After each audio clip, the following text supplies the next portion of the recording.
Merci tout le monde.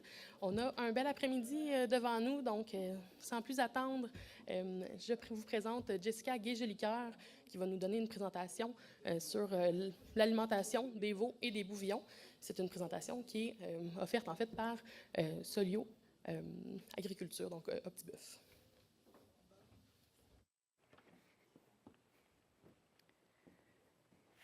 Bonjour tout le monde, vous m'entendez bien? Fait que là, mon défi cet après-midi, c'est de vous réveiller après notre super bon dîner copieux. Donc, probablement qu'il y en a beaucoup ici qui ne me connaissent pas parce que moi, ma spécialité, c'est vraiment la production bovine. Fait que c'est vraiment les producteurs de veaux d'embouche puis les producteurs de bouillon d'abattage. Mais on m'a quand même demandé là, de venir vous présenter là, parce que j'en fais depuis quelques années aussi dans le croisé. C'est un bon défi aujourd'hui que j'ai parce que vous venez de voir 3 fermes complètement différentes dans leur façon de fonctionner au point de vue de l'alimentation. Puis comme vous avez pu voir, les 3 ont l'air de fonctionner. Puis moi, ce que je vais vous présenter, ça ressemble nullement. Bien, c'est pas vrai. Ça ressemble. C'est pas pareil de ce que les 3 ont fait, puis ça peut marcher quand même. Puis le défi aussi dans cette présentation-là avec l'alimentation, c'est que ça dépend de l'objectif qu'on a, puis ça dépend de la grosseur qu'on vise. Parce que quand on a 500 têtes, c'est facile d'avoir une alimentation qui est plus homogène, de pouvoir faire des groupes, on le parlait. La plupart ici ne peuvent pas séparer les mâles des femelles, et pourtant, c'est une base en engraissement dans le bouvillon, mais je le comprends, on comprend cette réalité-là, pourquoi que ça ne se fait pas. Fait que, ce que je vais vous présenter, c'est, j'ose dire, très théorique. Ça s'applique sur le terrain parce que ça se fait. Je le fais avec des clients. Mais vous comprendrez qu'à petite échelle, vous allez peut-être me regarder un peu bizarre. Mais le but, c'est de vous faire comprendre un peu la théorie derrière l'alimentation de ces types de ruminants-là précisément. Puis, idéalement, essayer de l'adapter le plus possible avec ce que vous pourriez faire chez vous. Puis, je vais répéter ce que M. Kirk a dit. Vous entourer des bonnes personnes pour que ces gens-là puissent vous aider sur votre entreprise. Moi, ce que je vais vous dire, c'est un peu des globalités, des généralités. Je n'ai pas le choix, sinon je pourrais être ici 4 heures si je faisais toutes les exceptions. Mais j'ai juste 50 minutes. Donc, on va commencer ça tout de suite. Donc, je vais regarder si ça marche. Oui. Fait que, à l'horaire, on va commencer par définir vos objectifs. J'en ai parlé un petit peu. La grosseur du troupeau va faire partie un peu de vers où on va s'enligner. On va parler, le cœur, bien entendu, j'ai été demandé pour faire ça. On va parler de l'alimentation phase par phase. On va regarder un peu les performances attendues de ces animaux-là. Tu sais, les producteurs ont parlé un peu en mois, les poids, à quel âge. Il n'y a pas trop de GMQ qui sont sortis dans le panel. Il n'y a rien, écoute, on n'a pas de chiffres extravagants non plus là-dessus parce que ça ne se fait pas depuis 40 ans non plus, ces types de veaux-là. Mais on peut aller voir un peu quand même la globalité des animaux, à quoi qu'on peut s'attendre. Puis la vente du produit fini, on en a parlé un peu, mais j'ai juste quelques slides là-dessus. Je vais passer vite parce que je me rends compte qu'il y a quand même quelques petites choses qui ont déjà été dites ce matin. Donc, première des choses, définir notre objectif, nos objectifs, notre objectif.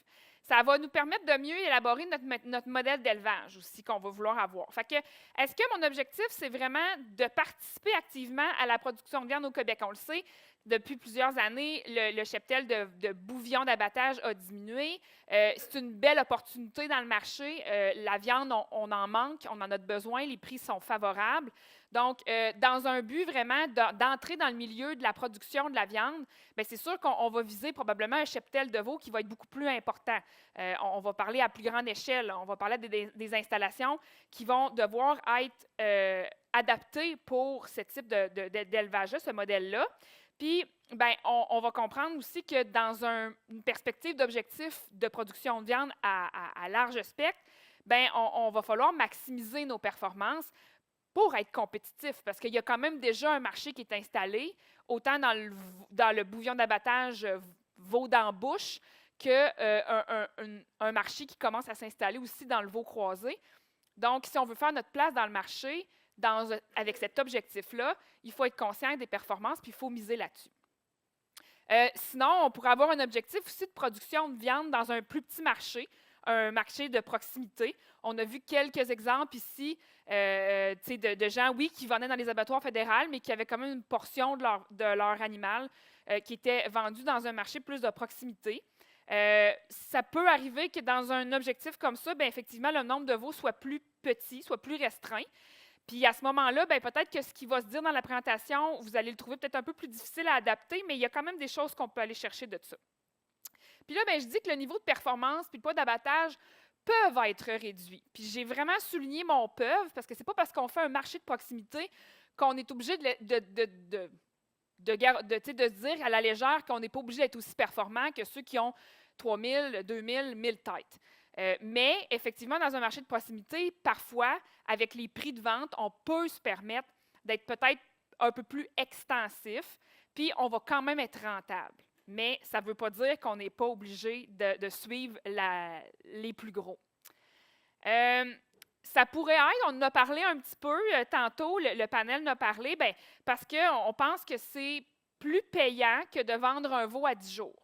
Je pense que les entreprises qui le font ici, puis qui vous en ont parlé, s'il n'y avait pas une rentabilité ou en tout cas du moins une diversité à avoir dans ce qu'ils font, bien, vous comprendrez qu'ils ne le feraient pas. Mais je dis quand même un warning par rapport, parce que si c'est ça votre basement même de votre objectif pour commencer à faire de la viande avec des veaux croisés, faites vos calculs. Parce que on peut rapidement tomber dans l'improductif ou le moins productif. Puis, on peut se rendre compte finalement que peut-être que notre veau, on l'aurait vendu à 10 jours, on n'aurait pas écopé le risque de le garder. On voyait tantôt, 16, 17, 18, 21 mois avant d'abattre l'animal. C'est un risque. À chaque jour qu'il reste chez nous, c'est un risque qu'il puisse mourir, qu'il puisse se blesser, qu'il puisse ne pas faire les performances qu'on espérait. Mais ça peut être un objectif. J'en ai pensé à un autre, éliminer les aliments de moins bonne, pouvoir passer les aliments de moins bonne qualité qui ne font pas pour nos vaches laitières. Je l'ai marqué celle-là parce que celle-là, je l'ai déjà entendue avec d'autres productions. Un producteur de moutons qui me dit « Moi, je garde des vaches à bœuf parce que je veux passer mon foin pas bon pour mes brebis. » Oui, c'est vrai qu'historiquement, les animaux à bœuf étaient capables de faire quand même pas pire avec peu, mais on va avoir les performances qu'on va avoir si on ne leur donne pas des aliments avec une qualité quand même minimale. Peut-être qu'on ne sont pas aussi capricieux que les vaches à lait qui font 45-50 kilos de lait, je vous l'accorde, mais il faut faire attention à ne pas non plus penser que c'est juste du foin sec à 10 % qui va faire la job pour faire de la viande. C'était juste ça. Fait qu'il y en a peut-être d'autres objectifs d'élevage. Je les ai probablement pas toutes pensées, mais c'est les premières qui m'étaient venues en tête. Puis je pense qu'on va focusser un peu plus sur les deux premières. Fait que si on veut participer activement à la production de la viande, bien, comme j'ai dit tantôt, ça prend quand même des installations. Là, parce que là, si on parle de 200, 300, 400 veaux et plus, on ne fait pas ça dans le coin d'une grange. Fait que ça prend quand même des bonnes mangeoires, de l'espace mangeoire. Il faut penser au pied carré, il faut penser à la litière, il faut penser à plein de choses. Idéalement, il faut être capable, on en a parlé beaucoup, mais il faut être capable de faire des groupes le plus homogènes possible. C'est dans toute théorie pour faire des performances puis avoir une alimentation bien adaptée à nos strates de poids, parce que oui, on parle en poids et non en âge, en engraissement, mais c'est correct, il faut faire la conversion. Idéalement aussi, là, on parle d'achat de veaux. Fait qu'à moins que vous ayez 600-700 vaches laitières, ça va être difficile à grande échelle de s'approvisionner nous-mêmes en veaux. Fait qu'on va parler d'acheter, est-ce qu'on va acheter des veaux à nos voisins? On va-tu avoir des ententes, là, comme Ferme Bassée parlait avec d'autres gens de confiance? Est-ce qu'on va aller acheter des veaux à l'encan? Il y a plein de possibilités, mais ça en fait partie. Mâle, femelle, séparés, pas toujours facile, on l'a vu ce matin. Mais à grande échelle, je pense que c'est nécessaire et essentiel de séparer nos mâles de nos femelles pour plein de raisons. Puis David l'a dit tantôt, c'est un petit peu plus actif quand les deux sont ensemble, plus de risques peut-être de béquettes à l'abattoir, peut-être que ça n'arrive pas non plus.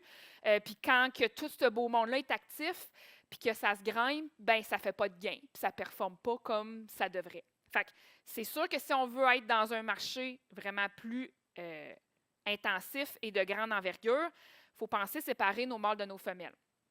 Puis l'accès à des ingrédients simples en grande quantité, parce que ça mange, ces bébites-là. On va le voir tantôt, ça mange... ça mange pas autant que vos vaches à lait, je le sais, mais ça mange plus que des veaux dans la bouche, que des veaux de boucherie. Pour voir faire, on en a parlé ça aussi, des lots de bouvions pour la vente. C'est difficile de faire de la vente individuelle. Ça prend un groupe minimum.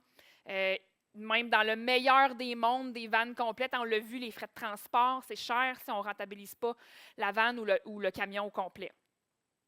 On pourrait parler, quand on parle plus de production de viande de proximité, bien là, on l'a vu, hein, ça ne prend pas nécessairement une étable neuve, puis un parc avec toutes les installations. Ça peut se faire dans nos installations existantes avec un peu de modification qui ne nécessitera pas nécessairement des gros investissements. On peut se permettre aussi, dans un marché comme ça, de viser des marchés précis. Je pense aux sans hormones ajoutées, je pense au bio, je pense au bœuf à l'herbe. C'est des marchés, peut-être que si on décide d'aller dans les gros troupeaux, je ne dis pas que ça ne fonctionnera pas, mais on va être moins compétitif à ce qui est déjà implanté dans le marché si on va dans des marchés comme ça. Mais quand on reste dans la proximité, bien, c'est qu'on a ciblé une clientèle pour cette marchandise-là aussi. Fait que c'est quelque chose qui est possible de se faire. Ça peut arriver aussi qu'à petite échelle, les ingrédients qu'on a à la ferme peuvent suffire. Tantôt, je vais parler de type d'ingrédients qu'on peut voir dans les rations d'engraissement, mais ça ne veut pas dire que c'est ça qu'il faut que vous vous procuriez si vous n'en avez pas chez vous. À petite échelle, c'est là que à petite ou à grande échelle, c'est là que votre agronome, votre conseiller en alimentation va être essentiel pour vous aider à prendre les meilleures décisions pour est-ce que j'utilise ce que j'ai chez nous, est-ce que c'est rentable ou je me permets d'acheter quelque chose d'autre puis de valoriser les ingrédients que j'ai chez nous. Les abattages plus individuels dans les installations, plus de proximité, vont être peut-être un peu plus faciles dans un modèle comme celui-là, surtout si on fait des comptoirs de vente à la ferme ou qu'on a une boucherie avec qui on est affilié. Puis, souvent, dans des objectifs comme ça, on a plus une gestion de mise en marché qu'on s'occupe de nous-mêmes la plupart du temps. Fait que ces deux mondes, vous voyez, là, je vous présente comme les deux opposés. Peut-être que vous vous situez dans un des deux, peut-être que vous avez des objectifs pour un des deux penchants, puis peut-être que vous vous situez à quelque part entre les deux aussi. Mais le but, c'est vraiment d'essayer d'explorer qu'est-ce que l'animal doit manger pour atteindre nos objectifs. Fait que là, on rentre vraiment dans le cœur.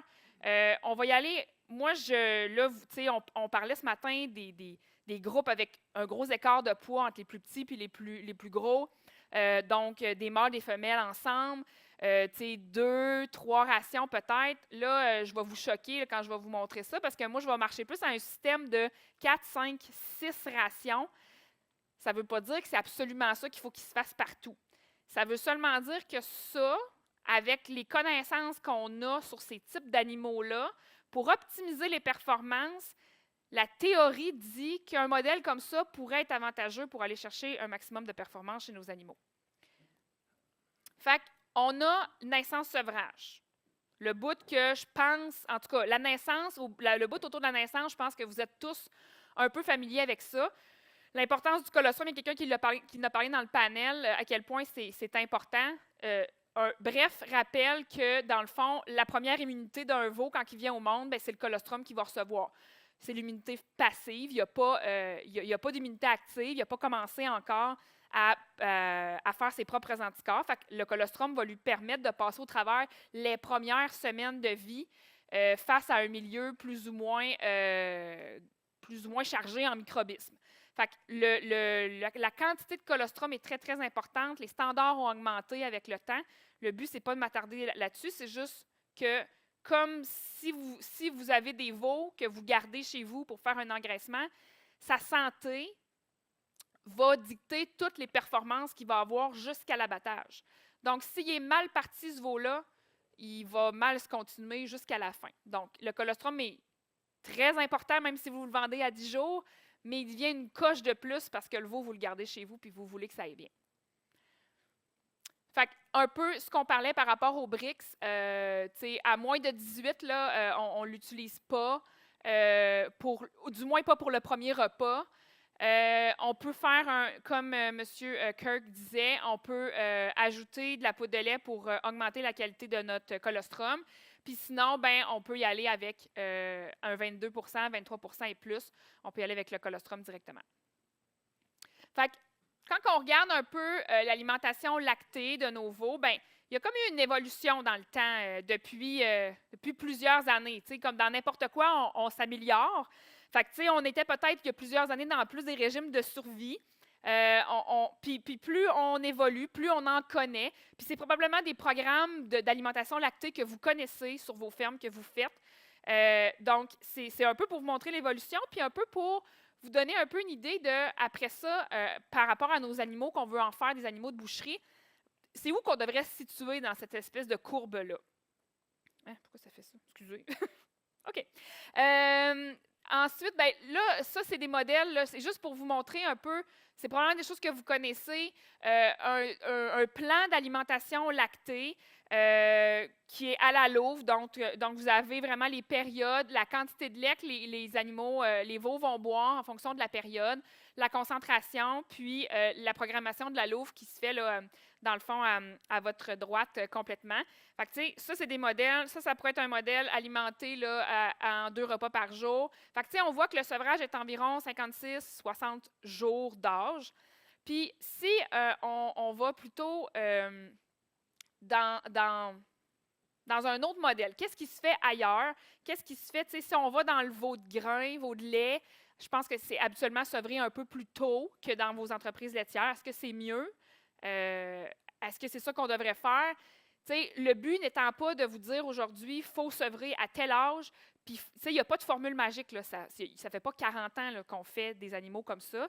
Donc, est-ce qu'on devrait sevrer plutôt que 56? C'est une question ouverte. Je n'ai pas de réponse à ça.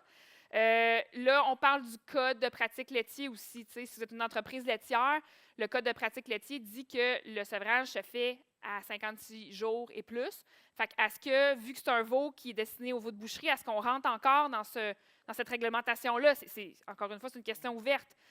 Puis, qu'est-ce qui se fait ailleurs? Parce que du croisé laitier, boucherie, ça en fait beaucoup aux États-Unis depuis plusieurs années. Là. Eux, ils ont quand même une petite expérience, mais est-ce qu'on peut se fier exactement à ce qui se fait aux États-Unis, compte tenu du fait qu'on le sait qu'ils n'ont pas la même régie que nous non plus. Tu sais, quand ça arrive en engraissement, l'espace mangeoire est habituellement plus grande.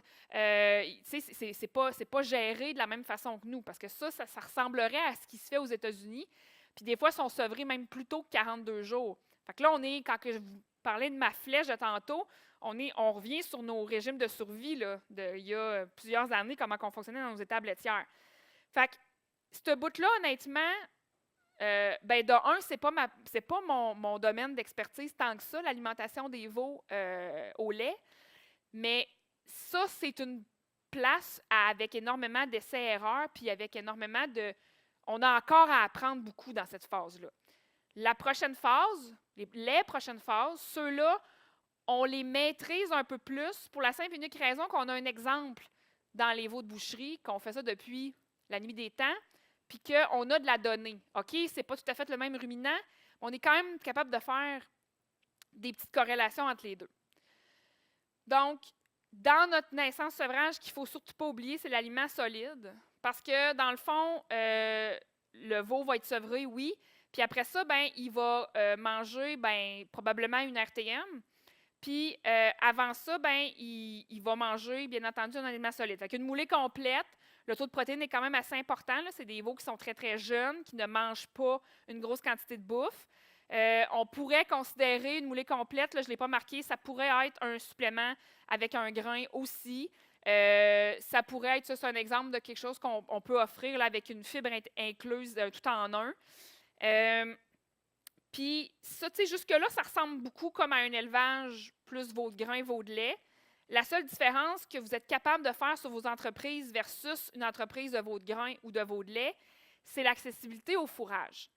Puis celle-là, moi, je la trouve importante parce que on a l'expérience, là, on a des veaux qui arrivent des poupes à 250, 300, 350, 400 livres, qui ont vraiment été élevés sous un modèle de veau de grain.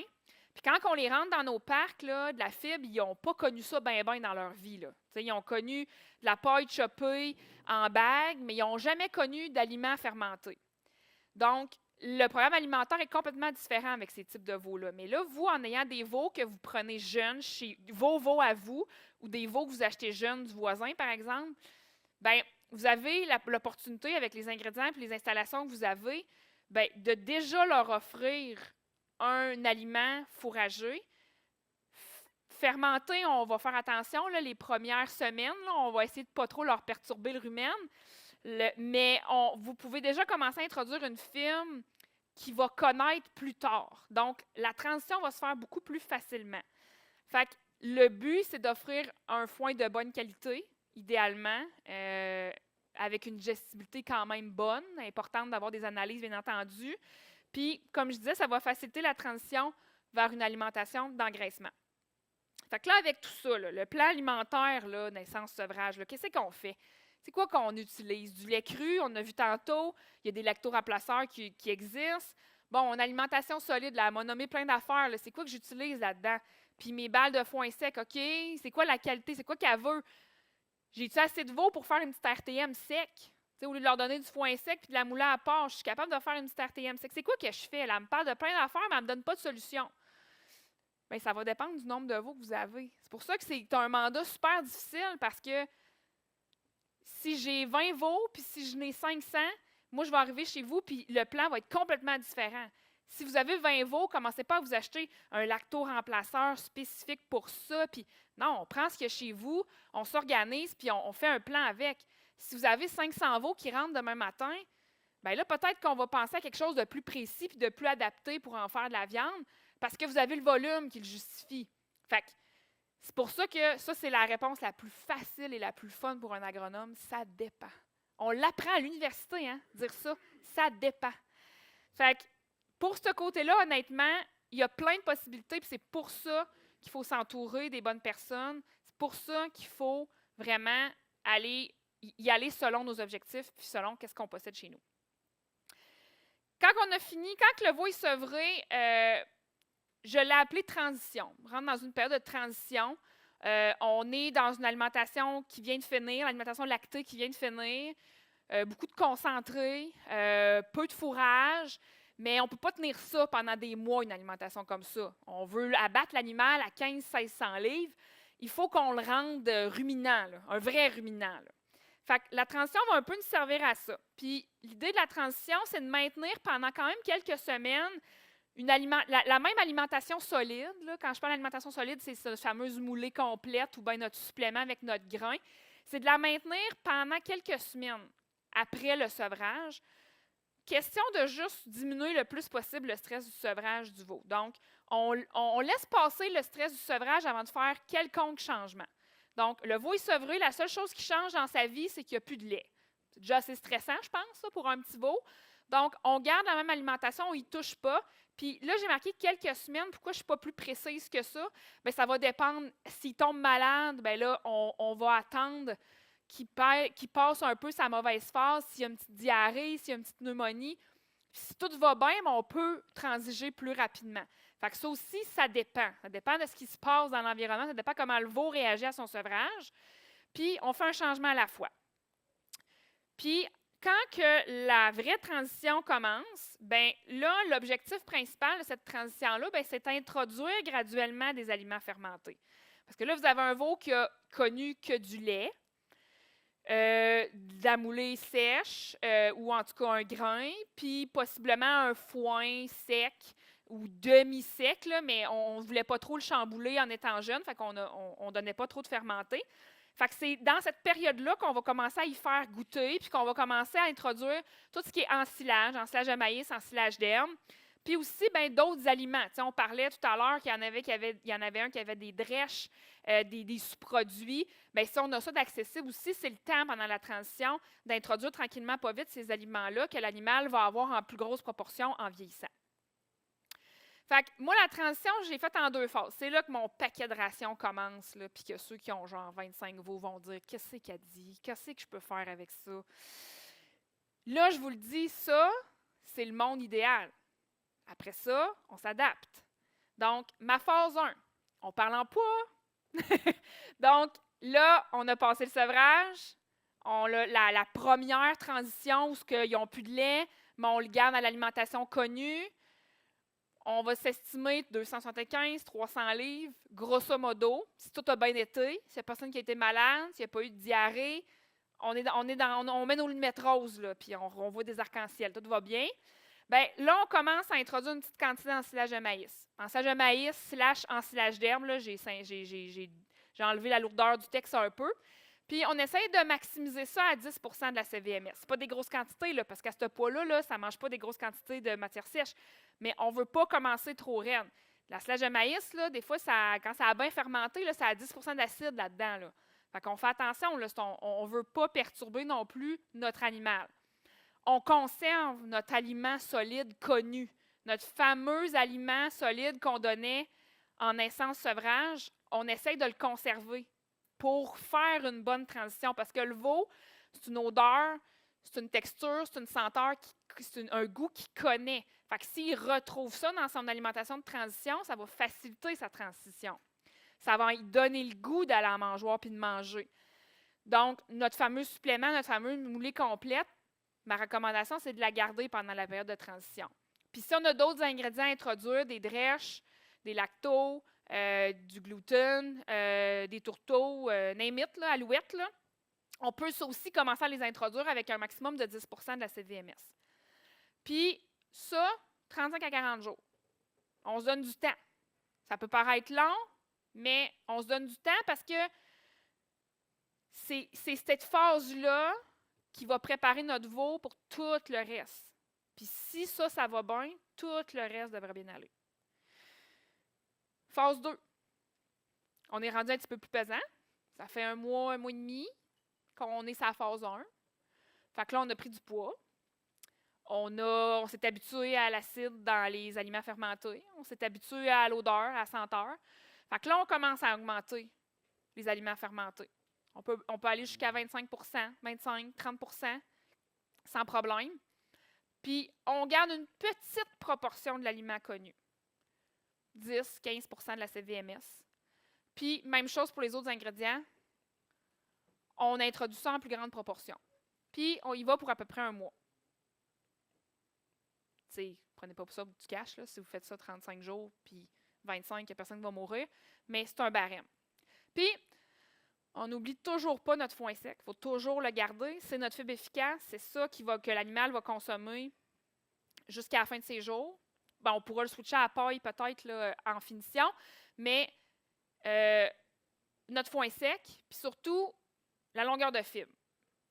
Je focus là-dessus parce que c'est un problème qu'on voit dans nos parcs d'engraissement, la longueur de fibre, quand on est en RTM. Puis là, on a affaire à des petits animaux avec des petites bouches qui sont capables de très, très bien trier ce qu'ils vont manger. Fait que si la longueur de fibre est comme ça, ben eux autres, ils aiment ça, le grain, puis ils ont été habitués jeunes à manger du grain puis de la moulée. Fait que si on ne veut pas que ça trie, il faut faire attention à notre longueur de fibre pour notre homogénéité du mélange, parce que sinon, on va se retrouver avec beaucoup de disparités dans nos groupes. On a des animaux, les premiers qui arrivent à mangeoire vont aller fouiller dans le grain. La deuxième batch, troisième batch qui vient manger dans le mangeoire, il va rester de la grande fibre. Eux autres, ils vont être des bons ruminants bien développés, mais ils ne feront pas autant de gains que les autres. Fait que ça, un petit warning, mais je le dis là en transition, mais c'est vrai pour toute la durée de l'élevage. La longueur de la fibre est super importante. Donc, dans la transition, on vise quel niveau de protéines? Bien, ce niveau-là, il est très important. Tu sais, là, on est parti d'un moulin à 22, 20, 22, 23. Pendant la transition, on peut se permettre de baisser un petit peu plus en pourcentage parce que l'animal mange plus de matière sèche. Fait que, tu sais, on peut fort probablement viser un 17, 18 de protéines en transition, au moins. C'est une période de forte croissance musculo-squelettique. Donc, si on veut que l'animal développe une bonne charpente, on ne veut pas des grands bessiques non plus, mais quand même, on veut qu'il puisse avoir une structure osseuse qui va nous permettre de déposer le muscle après, bien, la protéine est très, très importante. Puis, comme j'ai dit, c'est des animaux qui ont quand même une faible CVMS. Donc, si on n'a pas un pourcentage assez élevé, on ne comblera pas bien leurs besoins absolus par jour en protéines. Les sources de minéraux, bien entendu, ça c'est vrai du début jusqu'à la fin. Je le mentionne là parce que je ne veux pas me répéter tout le temps partout, mais ça prend vraiment une source de minéraux qui est bien adaptée au veau. Fait que quand le veau est jeune, il faut penser quand même à avoir des minéraux qui sont bien balancés, avec suffisamment de vitamines, assez concentrés, le sélénium aussi, tout ce qui a trait au système immunitaire, on n'en parlera jamais assez, mais en période de sevrage, les animaux vont être plus challengés.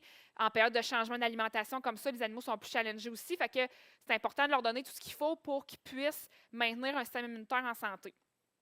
Puis, on peut, à partir de ce moment-là, commencer à introduire des ionophores, bien entendu.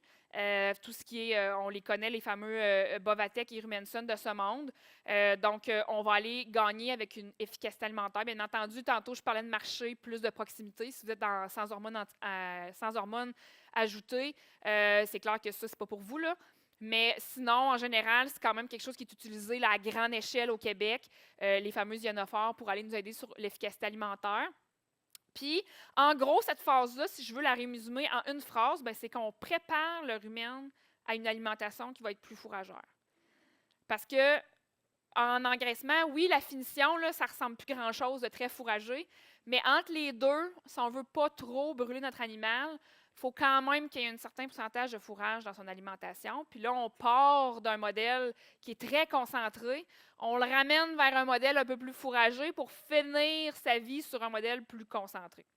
En gros, c'est un peu ça la courbe.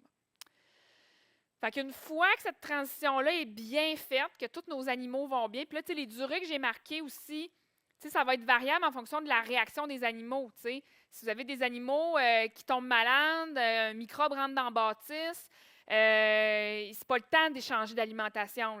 C'est quand tout va bien, on change. Quand ça va pas bien, on attend.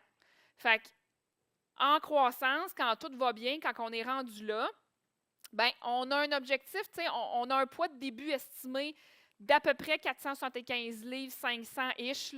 Ça va dépendre des performances des animaux, mâles, femelles, en tout cas, il y a plein de facteurs.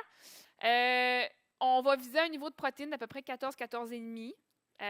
Si on a des femelles, on va peut-être essayer de plus viser le 14,5. Si on a des mâles, on va peut-être plus essayer de viser le 14. Si on a les deux ensemble, on favorise le 14,5, je pense. Mais encore là, ça reste des discussions que vous pouvez avoir avec vos conseillers. Là, c'est vraiment notre ration composée de tous nos ingrédients qu'on voulait leur offrir. Fait que de l'ensilage, des grains, des sous-produits. Là, l'aliment, le fameux aliment connu, là, solide, là, quand il est en naissance-sevrage, là, on n'a plus besoin de ça. On est capable de répondre à leurs besoins uniquement par les ingrédients qu'on a à la ferme, qu'on produit nous-mêmes ou qu'on achète. On conserve toujours une proportion de foin, c'est notre fibre efficace qui est la plus efficace. Puis, on va parler d'une durée d'environ 150 jours, jusqu'à peu près 900 livres de poids vif, là. Encore une fois, là, vous n'êtes pas obligé d'être à virgule près, mais ça va ressembler à ça un peu le modèle. Fait que cette phase-là, vraiment, on est vraiment là pour aller chercher, ça le dit, c'est la phase de croissance. C'est notre adolescent. Là. Ils sont en pleine phase d'adolescence. Là. Fait que là, ça a grandi tout croche, ça a l'air du yaourt, c'est comme un ado qui a les bras trop grands. Mais maintenant, il va devenir beau. Fait que cette phase-là sert vraiment à faire une belle préparation pour notre phase finale qui va être notre dépôt de muscles, notre dépôt de persillage, tout ce qu'on veut avoir comme pour vendre notre produit fini. Fait que qu'est-ce qu'on a dans une ration type qu'on pourrait retrouver, entre autres? Notre fameux foin sec de tantôt, ça pourrait être aussi de la paille de céréales, avec dans une proportion un peu plus faible que notre foin sec, des ensilages maïs, ensilage d'herbe, du maïs cassé, du maïs moulu, des petites céréales aussi, cassées, moulues, tout dépendant. Là, quand on est plus dans le Bas-Saint-Laurent, l'orge est souvent beaucoup plus accessible, donc aucun problème. Ensuite, tous les sous-produits, là, je ne les ai pas tous mis, là, mais les cochonneries, ils pourraient en avoir toute qu'une trolley de listes. Puis bien entendu, minéraux, pierres à chaud, urée, possibilité tout de donner un peu d'urée là, des fois là, pour aller. Des fois, si on a moins accès à certains sous-produits protéinés, on pourrait utiliser un peu d'urée pour essayer de balancer notre protéine. Fait que c'est une ration type. Je n'ai pas mis de proportion. Puis vous voyez aussi, je ne parle pas de prix. Parce que ça, c'est une autre affaire, j'aurais besoin d'une heure de plus. Là. Mais ça, c'est excessivement variable. Parce que si vous êtes plus dans un modèle fourragé, OK, vous produisez vos propres fourrages, mais le coût de production, là, les foins coûtent cher à faire. L'ensillage de maïs coûte cher à faire. Les grains, bien, ça dépend si c'est de l'autoproduction, ça dépend si vous achetez, vous êtes dans quelle région, bon, blablabla. Mais tu sais, mettons, pour vous faire une tête, là, une ration de croissance, mettons, un veau qui mange à peu près 8 kg de matière sèche, avec des sous-produits là, quand même qu'on est capable d'avoir de façon abordable. Dans les packs d'engraissement, en ce moment, on va être à peu près entre 2,40 puis 2,70 par jour de bouffe. À peu près. Les plus performants vont peut-être descendre un petit peu en bas du 2,40 ish, puis là, ça dépend toujours si tu calcules ton ensilage sur le coût de production ou sur la valeur remis en grains. Là. Ça, c'est un débat que je ne réussirai jamais à gagner. Mais bref, il y a plein de choses, mais ça ressemble à peu près à ça, un coût. Ça peut être plus cher en fonction, si chez vous, vous avez 20 veaux, puis que votre source de protéines, c'est du tourteau de soya, puis que ça ne vaut pas la peine économiquement d'acheter une autre source de protéines, puis vous utilisez ce que vous avez à la ferme, bien là, peut-être qu'on ne sera plus dans ces eaux-là. Mais tu sais, on n'est pas à 5$ par jour, puis on n'est pas à 75 cents non plus. Je pense qu'à dans les alentours de 2,50, 2,60, on ne se trompe pas trop. Ça ressemble à ça. Comme vous l'avez vu, la croissance, c'est quand même une longue durée, là, cette phase-là. C'est 150 jours-ish. Donc, vous comprenez que si on prend l'animal à 500 livres, qu'on l'amène à 900 livres, ben, il ne mangera pas la même chose. Fait que la CVMS, c'est important de l'ajuster parce qu'elle va changer grandement dans le temps. Puis, là, je viens rajouter une petite coche de plus. Cette phase-là est tellement longue qu'on pourrait la faire en 2 phases aussi. On pourrait décortiquer ça. Pas à 20 veaux.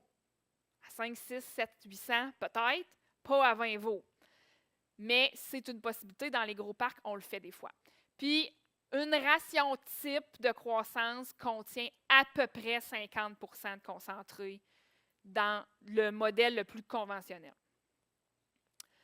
En finition, ben un peu même chose. On commence si on finit l'autre à 900 livres, ben on commence l'autre à 900 livres. Hein. Je vous apprends rien cet après-midi. Les niveaux de protéines peuvent descendre encore parce qu'on est un animal est beaucoup plus gros, va manger beaucoup plus de matière sèche. Même chose, la composition se ressemble beaucoup. Puis là, ben, c'est jusqu'à l'abattage. Fait que c'est une ration qui fait pour quand même un grand groupe. Celle-là aussi pourrait être divisée en 2. J'en ai qui font comme un 900, 1200 livres puis un 1200 abattage. Puis c'est les mêmes ingrédients, grosso modo, c'est juste des proportions complètement différentes. Dans des rations de finition comme ça, dans les parcs, entre autres, on va flirter avec le 85 % de concentré, 83, 85, 86. Le 92 de l'Ouest, ça, c'est vraiment dans des conditions où les animaux mangent tous en même temps. Ici, c'est rarement le cas. En tout cas, dans nos parcs d'engraissement conventionnels, les animaux n'ont pas la capacité de manger tous en même temps. Donc, du 90-92 % de concentré, ça devient un peu risqué. Mais du 83-85, on gère bien ça. Donc, ça va ressembler à peu près à ça. Les performances. Ça, c'est rien de scientifique, là. Ça, c'est des observations faites dans mes 3 dernières années pour avoir fait du beef on dairy. Puis, ça dépend. Je l'ai utilisé, c'est la 3e fois, je pense, qu'il est là. Ça dépend de notre modèle de régie. On a-tu des animaux implantés? On a-tu des animaux avec des ionophores? C'est quoi l'espace mangeoire? C'est quoi les groupes qu'on réussit à faire? Les femelles sont avec les mâles? Il y a plein d'affaires qui fait qu'on va peut-être être à 2 livres. Là. Tu vas me dire, tu m'avais dit que je ferais 2,8, je fais 2 livres. Ça se peut. Mais Dans ce que je vois, dans la femelle implantée avec ionophore qui reçoit une alimentation conventionnelle, on voit du 2,8 livres-ish par jour à peu près. Dans les mâles implantés avec ionophore qui reçoivent une alimentation conventionnelle, on parle en moyenne 3,4-3,5 livres. Fait qu'on a la même différence. Tu vas prendre un veau de boucherie, femelle-mâle, on a à peu près une demi-livre de différence de performance entre la moyenne des mâles et des femelles, puis on est pas mal dans les mêmes eaux avec les beef on dairy. Fait que c'est pas un extraterrestre non plus, là. Puis ça, je trouvais ça intéressant, c'est des veaux, des yearlings de boucherie. Je le sais, il n'y a pas de Holstein là-dedans, là, mais comme je viens de vous prouver que ça ressemble à des performances de veaux de boucherie, ben vous allez devoir me croire. Fait que c'est une station de recherche qui s'est faite à New Lexington puis Campus Casing. Fait que c'est 4 groupes de veaux d'1 an croisés Hereford puis AH, mais non, c'est AN, c'est Angus. Excusez, il y a une petite coquille. C'est Hereford Angus. Puis c'était 4 groupes, dans le fond, ration conventionnelle, eau en concentré, à l'herbe, au foin, puis à l'ensilage d'herbe. Puis en gros, les résultats, là, je vous ai mis un groupe fourrage là, parce qu'il n'y avait aucune différence significative de gain entre les groupes qui étaient à l'herbe, au foin, puis à l'ensilage d'herbe. Donc, on compare les groupes comme au fourrage versus les groupes au grain. Puis on voit vraiment la différence au niveau du GMQ. Fait que, tu sais, je vous disais tantôt, marché de niche, si vous décidez de vous faire un marché à l'herbe, ça peut être très viable, mais il faut être conscient que les performances ne sont pas les mêmes que si on nourrit avec des concentrés. Fait que, bref, il y avait un poids d'abattage plus petit, bien entendu, parce qu'ils ont abattu à la même âge, puis ils ont fait moins de gains, puis le rendement carcasse, bien entendu, était beaucoup plus faible parce qu'entre autres, l'animal est plus petit, fait que ça va de soi. Quand l'animal est plus petit, habituellement, le rendement carcasse est plus petit aussi. Conversion alimentaire, je trouvais ça important de vous en parler parce que des fois, on sous-estime ce que ces animaux-là, parce que j'ai été la première à faire l'erreur. Quand j'ai commencé à soigner en parc d'engraissement des beef on dairy, on mettait les CVMS des bœufs de veau dans la bouche, puis ça ne mange pas les mêmes quantités, mais pas en toutes, ces grosses bébites-là. Fait que ça va dépendre, bien entendu. C'est sûr que plus on est fourragé, plus la conversion alimentaire, on va trouver ça dur, là. Plus on est concentré, là, par exemple, on va réussir à avoir une meilleure conversion alimentaire, mais jamais aussi bonne qu'un veau de boucherie 100% bœuf. Puis les implants puis les ionophores vont faire une différence aussi sur notre conversion alimentaire, mais en gros, un animal bœuf croisé laitier va avoir une conversion alimentaire qui va être moins efficace qu'un animal de boucherie 100% bœuf. On va parler par expérience d'à peu près 10 à 12 de CVMS de plus qu'un animal de boucherie. Bien, la raison est simple, là, ils ont un plus gros système de tout. Un plus gros système digestif, un plus gros système respiratoire, une plus grosse masse osseuse, sont croisés avec un type laitier qui est un animal qui est beaucoup plus massif, qui a besoin d'entretien qui sont plus élevés à la base. Fait que c'est normal qu'il ait besoin de manger plus pour faire fonctionner tous ces systèmes-là. Puis si on veut qu'il fasse un gain similaire, il faut qu'il mange cette bouffe de plus-là parce que ses besoins d'entretien sont un peu plus supérieurs qu'un besoin d'entretien d'un animal de boucherie standard. Mais on est quand même capable d'aller chercher des GMQ semblables / légèrement inférieurs à un animal de boucherie quand on y met les efforts et qu'on a l'alimentation qui suit. Les poids d'abattage, ça va être vraiment en fonction du marché visé, bien entendu. Dans les marchés plus de proximité, si on regarde ma dernière ligne en bas, c'est pas rare dans les marchés de proximité qu'on peut viser des carcasses. On peut viser des carcasses plus petites. J'en ai, moi, dans le bœuf de boucherie qui font des bébés beef, qu'ils appellent, là, pour des marchés très locaux. Souvent, les gens qui achètent des demi-carcasses ne veulent pas être pognés avec 550 livres carcasse pour une demi-carcasse. Fait que ça peut être un avantage d'abattre un petit peu plus petit. Comme ça, vous pouvez le faire plus gros aussi. Mais dans le marché, là, à l'échelle plus production massive de viande, dans les femelles, on va souvent être entre 1450 et 1500 livres. On est capable d'aller plus haut, là, mais encore là, il faut vérifier si les animaux performent encore bien. Il y a plein de facteurs qui vont jouer. Dans les mâles, souvent, on est capable d'aller plus pesant. J'ai mis 1600, là, mais honnêtement, j'ai vu du 1700 facile là, dans le mâle. Puis, dans les femelles aussi, là, mais j'ai mis comme des moyennes de ce qu'on pouvait voir. Puis dans les rendements carcasses aussi, distinction quand même avec les animaux de boucherie, on est toujours un petit peu en dessous habituellement dans le rendement carcasse, d'où que je disais l'ossature un petit peu plus grande, un peu plus grosse. Pour les animaux croisés laitiers. Fait que c'est à peu près les rendements qu'on observe dans les femelles, du 54-55 dans les croisés. Dans les mâles, on va aller flirter des fois avec le 56, là, tout dépendant le croisement de l'animal. Puis dans le boucherie, on se situe plus entre 58 et 59, tout dépendant là, dans les abattages qui se font au Québec. Fait que, on a parlé un peu tantôt dans la mise en marché. Là, je vous ai pointé un peu sur une map là, les principaux abattoirs. J'ai oublié Sainte-Hélène, mes excuses, en Ontario. Mais tu sais, on a Guelph, on a GBS qui est en Pennsylvanie en bas. On a Atlantic Beef, là, que le producteur du panel disait qu'il envoyait là. Bien, il envoie à l'île du Prince-Édouard, pour ceux qui ne savaient pas. Puis on a les deux qui sont plus proches de Montréal, là, qui est Montpac puis Richelieu.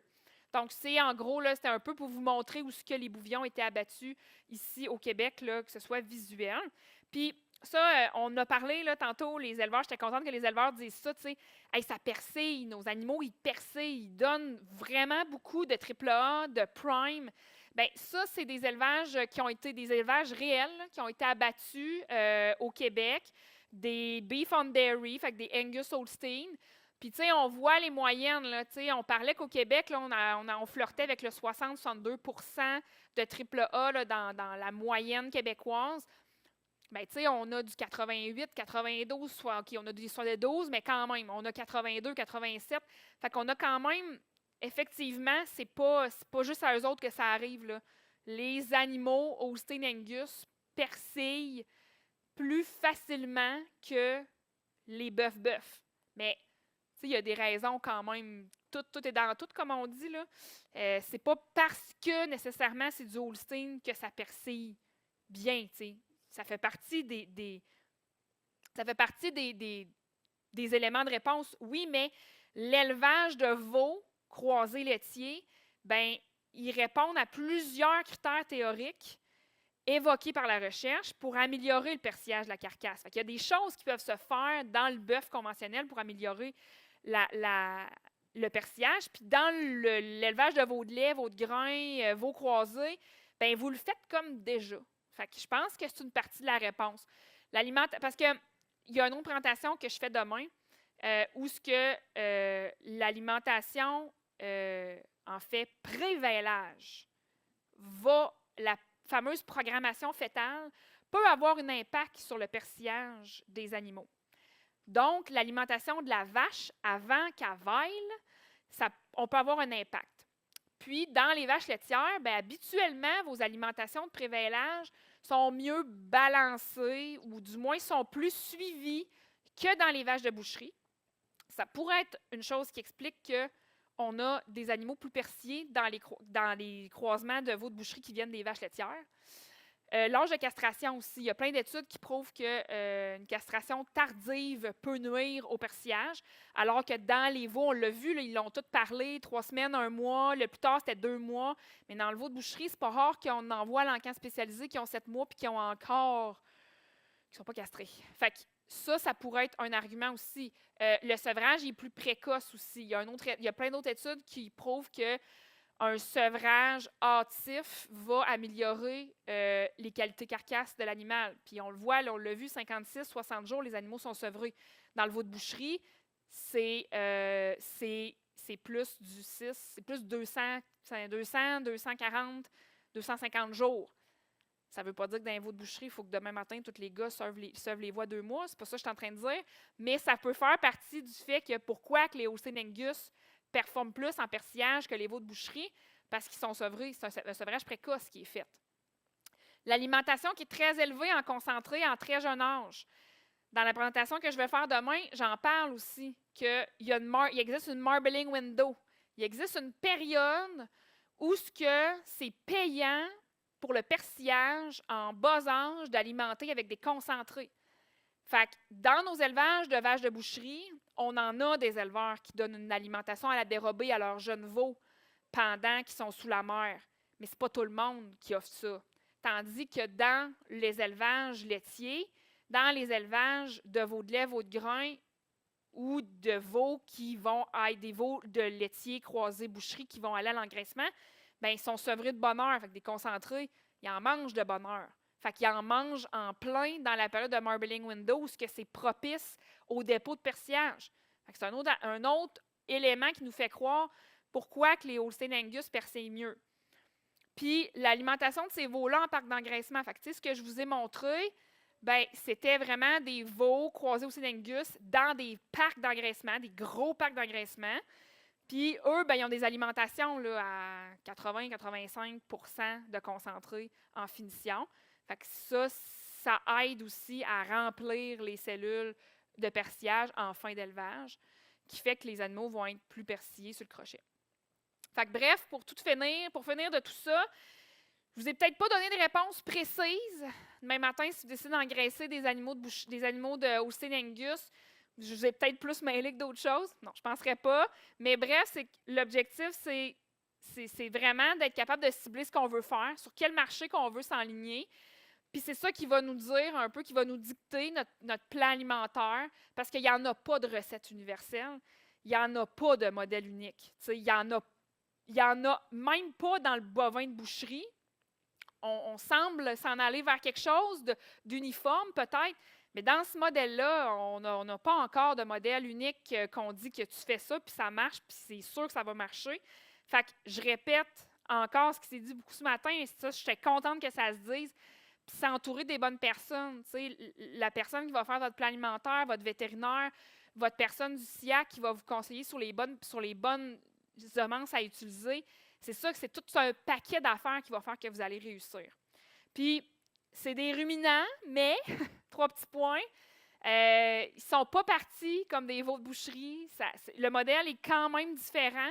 Donc, c'est pour ça que je voulais un peu vous montrer un peu qu'est-ce qui doit se passer un peu dans la vie de l'animal pour qu'il y ait une adaptation de transition vers un animal de boucherie, alors que sa première disposition de vie n'était pas nécessairement faite pour ça.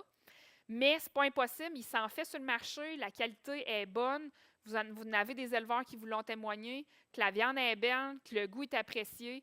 C'est pas mission impossible, mais ça reste que ce n'est pas un modèle standard conventionnel non plus, donc il faut savoir s'adapter.